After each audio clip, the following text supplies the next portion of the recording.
Imagine for a moment that you have a job managing a bowling alley. It's one of the many alleys in your town, it's a chain. You have to work long hours to keep the business profitable and growing. You have to make the right decision with unforeseen circumstances such as COVID. You have to keep things interesting and new so your patrons don't get bored and so casual patrons have a reason to come back. And you are a bowling enthusiast. Most days you really like managing a bowling alley. You accepted this job 7 years ago, and in that time, rent has gone up by 40%, food has gone up by 26%, yet your paycheck has gone down by more than half. Even though you're earning in the top 1% of bowling alley managers, you're still not making minimum wage.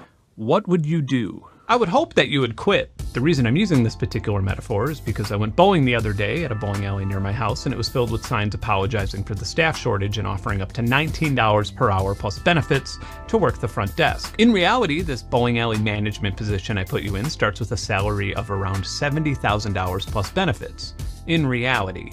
But neither musicians nor venture capitalists live anywhere close to reality. In today's video, we're not going to be talking about Joe Rogan getting $100 million or how streaming services are degrading the way we listen to and explore music. For years, for an exhaustive amount of time now, I've been collecting data from hundreds of independent musicians and small record labels, and I finally feel certain enough to tell you exactly how Spotify is, how do I put this, a grift, a heist. Let's start this with some recent personal numbers that will probably surprise you even if you thought that streaming services were a bad thing. 3 years ago, right before the pandemic, I released a full-length album as The Flashbulb. It had a promotional budget, it had a music video, and it was actually pretty well received. At the time of me recording this in January of 2023, this is how much money I made from that album on Spotify since releasing it. Now, a few weeks ago in December, I released a new album exclusively on Bandcamp. There was no promotion, no music video. In fact, I didn't even mention it on social media until about 48 hours before it came out. I priced it at $5, and the first week, it made this much. My point here is that in only 7 days, I was able to make more from this half-assed album release than Spotify could pay me in 3 fucking years. All right, so let's get rid of this new one and compare the exact same album. Our Simulacra made 3 times more on Bandcamp than it did on Spotify since its release. About 2 years ago, when I made my last video on this topic, I looked at the data and I noticed that the amount of money streaming services paid artists was sinking by a whole lot, and I wondered to myself if they had pulled a massive bait and switch scheme with royalties. And it wasn't until I got my hands on this, the entire contract agreement between Sony Music and Spotify, that I realized that it absolutely was a bait and switch, and major labels were completely aware of it. So much so that Sony Music got paid with huge non-refundable advances from Spotify, and in every case I looked into, none of those advances went to the artists. The initial contract with Sony in 2011 paid $25 million to Sony per year, plus $9 million in ad spots, which Sony could then resell. Sony's advances were tied to market share and other variables on an annual basis, so they would keep rising year after year. Spotify knew that if they wanted you to become a Spotify customer and subscriber first, they needed to have the biggest names in music in their library right from the start. And to do this, they threw millions of venture capital dollars at the media conglomerates that own the licenses for the music on an annual basis, rather than just promising a fair royalty. So if you're an independent musician, and if you ever wondered if Beyonce's label is getting more per stream than you are, the answer is such a complicated form of course, that you're better off just drinking whiskey until you fall asleep laughing maniacally at how unfair the world is. So why would musicians sign up in the first place? Well, I think there are a lot of reasons. To start, most musicians want to adapt to the next big thing, and music streaming effectively made accessing music so easy that music piracy started dropping, not unlike the effect Netflix had on movie piracy. But musicians couldn't just upload their music to Spotify. Spotify and iTunes couldn't be bothered to actually manage their own library that justifies their existence in the first place. They made independent musicians pay for the privilege for third-party services like TuneCore or DistroKid. A little side note here, Spotify would actually buy a minority stake in DistroKid so they could monetize their own lack of functionality. After a few years, if you wanted to be an an independent musician and have your name alongside the bigger artists that Spotify was actually secretly paying up front for, you didn't have any other option. And for someone like myself who came into Spotify having already been making a living as a professional musician, once the payments started coming in, it started making sense. I won't bore you with the details, I already did that in this video, but once Spotify and the other streaming services dominated every other form of music distribution, including radio, take a wild guess what happened. Musicians got f***ed. Here's a way of putting it that tech investors might understand. This is how much Spotify paid independent musicians per stream on average over time. Without a doubt, it is a bait and switch, especially when Spotify's subscriber growth looks like this. Now, when I pointed this out in a video 2 years ago, I got quite a bit of pushback from investors or day traders who I assume had some sort of stake in Spotify, and I couldn't fathom how they weren't seeing this as a bad thing. It's actively squeezing the life out of the one thing that you're reselling. If Uber drivers were paid so low that they couldn't afford fuel, that would not be good news for investors. I think a lot of people in the music industry have been completely blindsided by this because the modern Silicon Valley business model operates so differently. Most people would describe Spotify's business strategy as something called blitz scaling, and it's both clever and stupid at the same time. The goal is to grow at an absurdly rapid pace and get as high of a market valuation as quickly as possible, and then, after you've succeeded at that, then you find out if the business can be profitable and how to make that work. Seriously. Example, you think of an idea like, what if you could pay $10 a month and see unlimited movies in movie theaters? And movie theaters are like, yeah, that's not really going to work because the tickets cost more than $10, but you'll figure something out. This will radically transform the film industry, and you bullshit your way into raising millions and billions of dollars. So you literally start using your investors' money to give all of your customers debit cards and pay face value for movie tickets. But in order to get more money from investors, you need to tell them that you have more customers. So you drop the membership price to $7. Now you're losing somewhere around $40 million a month, but you'll figure something out. Things are getting really stressful, so now would be a good time to sell your company to a super shady foreign investor that nobody has heard of, and then it goes bankrupt and reallocates finances, and then you buy it back and try and raise some more money. Or maybe you live in a city where you have experienced the phenomenon of infinite amounts of money dumping electric f***ing scooters everywhere.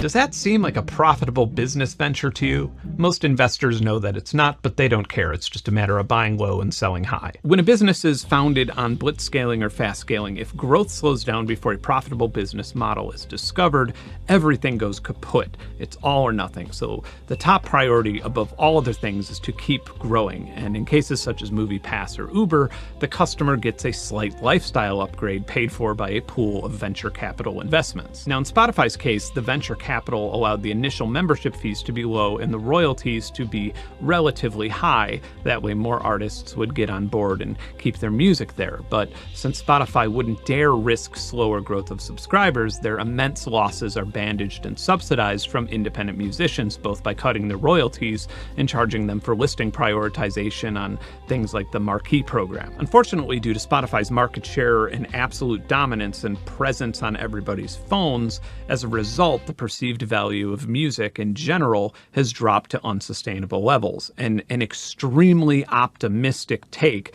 would be saying that the music economy is at critical mass and not utterly irreparable. One might ask, is Spotify's business model functional without a profit? And the answer to that depends on who you ask and what you mean by functional. Do you remember earlier in this video when I told you about the major labels having backdoor agreements with Spotify? Well, a lot of that was huge amounts of stocks in Spotify being transferred to the record labels, and almost all the labels dumped that stock right after it went public. The CEO is worth $5 billion. Employees like Dawn Ostroff get about $7.5 million in salary. Third-party companies like DistroKid that exist solely to charge you to put your music on Spotify have $1 billion valuation, and Spotify's investors have made, well, about that. Now, I'm no big city economist, but it seems to me that a blitz scaling strategy would work best with rock bottom interest rates. And if you haven't noticed, that parade came to a screeching halt. When those rates were low, Spotify for a long time has had a lot of trouble finding a profit, but it's about to get a whole lot worse,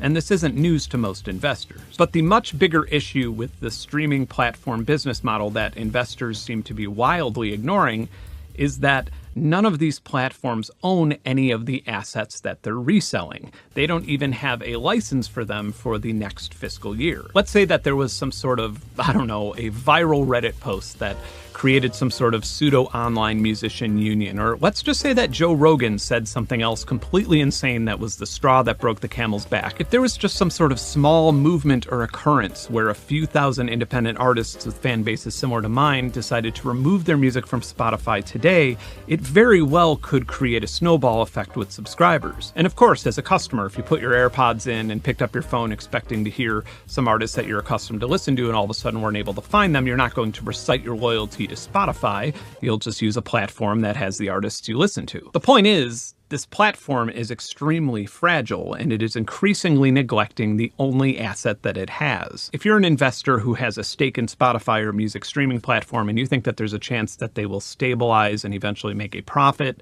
or a steady long-term profit, I can tell you, after spending years excruciatingly analyzing both the artist and business side of this microeconomy, I am as certain as I could possibly be that you are wrong. At least a few people watching this are thinking, well, Ben, why don't you just take your music off of Spotify then?